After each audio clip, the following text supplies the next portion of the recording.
वारंवार सरकार पाडण्याची धमकी देणाऱ्या शरद पवारांनी हिम्मत असेल तर खरंच सरकार पाडून दाखवावं असं थेट आव्हान महसूल मंत्री चंद्रकांत पाटील यांनी दिलंय। ते सांगलीमध्ये पत्रकारांशी बोलत होते। पाठिंबा काढला गेलास तर भाजपकडे येण्यास तयार असणाऱ्या सगळ्या पक्षातील आमदारांची यादी तयार आहे असा इशारा सुद्धा चंद्रकांत पाटील यांनी दिलाय। पण त्याचबरोबर उद्धव ठाकरे समजूतदार आहेत, त्यामुळे महाराष्ट्राच्या जनतेचं चांगलं चाललं असताना मध्यावधी निवडणुका लादून जनतेचं नुकसान करतील इतक्या छोट्या मनाचे ते नाहीयेत असंही चंद्रकांत पाटील यांनी स्पष्ट केलंय।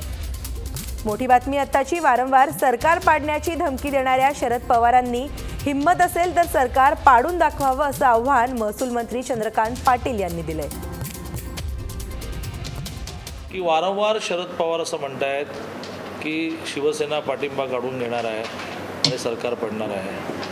मी असं म्हणतो की शरद पवारांनी हा प्रयत्न करूनच पाहावा। त्यानिमित्ताने सगळ्या पक्षांमधले BJPकडे येण्याची तयारी करणारे असणारे जे आहेत ते एकदा ओपन सरकार पडणार नाही, सरकार पाडण्याचा प्रयत्न झाला सगळ्या पक्षांमधल्या कोणी कोणी BJPमध्ये थांबायचं याची यादी ठरलेली आहे। ठीक आहे, मुळात शिवसेना पाठिंबा काढून घेणार नाही।